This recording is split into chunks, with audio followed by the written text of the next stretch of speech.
Hello, everybody. Welcome to Small Business Truths, and it's all about COVID-19. While this is episode 1, we're starting right in the middle of a brand new extension of a lockdown in Sydney. Yep, that's right. At this stage, it looks like 63 days of very hard lockdown for Greater Sydney. Now, a lot of us are suffering from this in the small business community and have been for 18 months, but there are different types of businesses that are paying the price of COVID in many different ways. Today, joining us on Small Business Truths is Lisa Macqueen. She's CEO of Cleancorp, a commercial cleaning firm. Welcome, Lisa. Hi, Angela. Thank you for having me on. I really appreciate it. Now, I wish this was under better circumstances, and unfortunately, Small Business Truths is about circumstances that aren't ideal. Give us a brief overview of your company.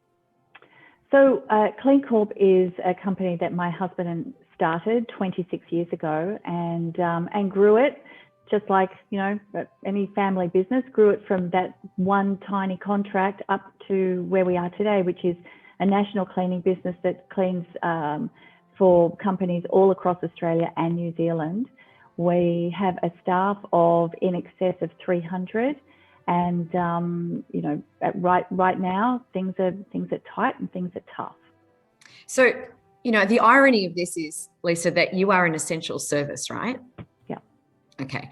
And what we're going to be talking about today is something that's affecting your industry nationally. This isn't a local Greater Sydney problem. This is an issue that the commercial cleaning industry has faced for a little while now. That's right. I mean, on the 8th of May, Alex Hawke, the Minister for Immigration and many other things, he changed the rules for eligible visa holders. So students who are eligible visa holders up until that point had been able to work legally for 20 hours per week, 40 hours a fortnight. And that was fine. And so that particular group of people make up a very large number of the employees that the cleaning industry right across Australia, not just my business, employ. So from that date, when the minister made that change, he opened it up so that that group of workers could now work unlimited hours in disability, aged care, tourism, hospitality, and agriculture. However, what he didn't do was look at where that group of employees typically work, which is in the cleaning industry. So overnight, our industry was about to be decimated, because you can understand why an eligible student visa holder would move from the cleaning industry into, let's say, the hospitality, because overnight they could literally double their income. So the irony is you are an essential service. Yes. Which is required and allowed to still keep working and trading.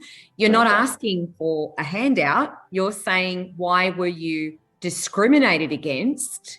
And really the reality is that you've had the guts pulled out of your employment army. Yes, exactly. I mean, across Australia, my industry colleagues are reporting around about a 30% drop in their employee level, yep, because just as a direct consequence of this policy. Now, the policy it's in place because of the closed borders, and right now we don't know how long those borders are going to be closed. And Angela, as you said at the top of this program, we are in the middle of a pandemic. And yet the essential workers, the cleaning teams, who are the ones responsible for cleaning the sites, we're trying to do it with one hand tied behind our back because we're losing staff at such an alarming rate right now. So we are imploring and begging the government to make a change.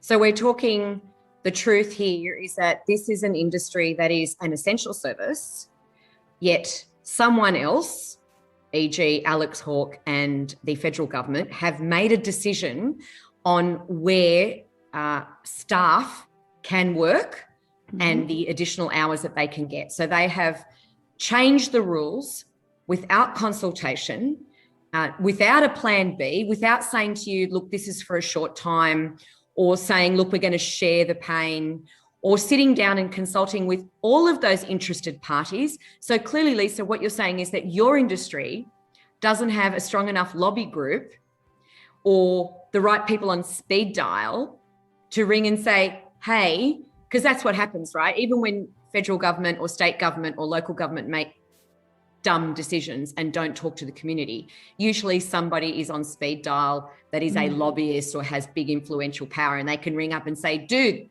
you're screwing with my business, you're screwing with my industry, what are you doing? And then they do a backflip, right? They come out 10 days later and say, look, we've had another look at this, industry's come and spoken to us, we're going to do it this way, much as they are doing with the construction industry right now. So you guys have been totally kicked to the curb. Oh, absolutely.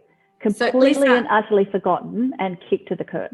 Right. So I'm just curious, who's going to do the commercial deep cleaning of COVID if there is what is currently at 30% downturn, and what if that goes to 50%? How many hours can your full-time employees work? Because that's what's happening? Exactly. And that's a very interesting question, Angela, because where is the union in this?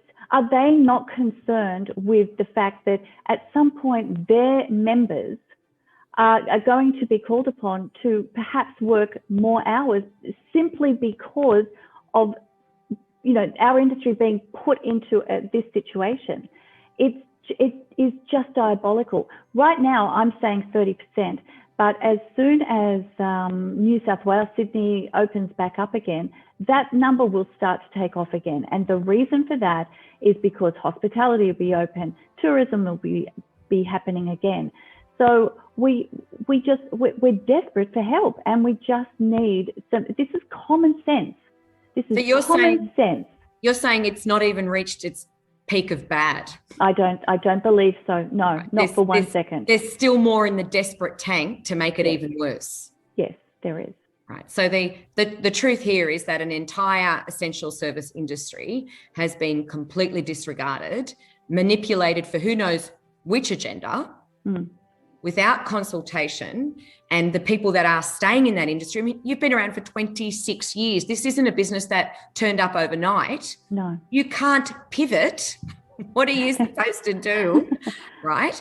And you're probably not even eligible for some of the financial support. And even if you were eligible for some of it, you can't even keep your head count.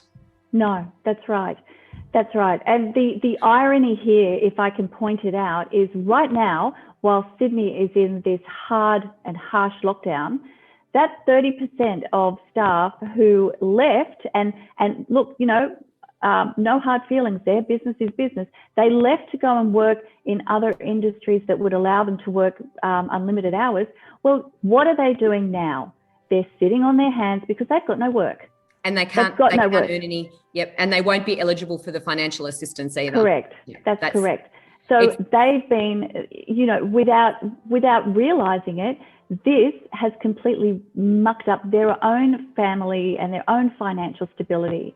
When we are one of those industries, the cleaning industry, it happens right throughout pandemics, recessions, you name it.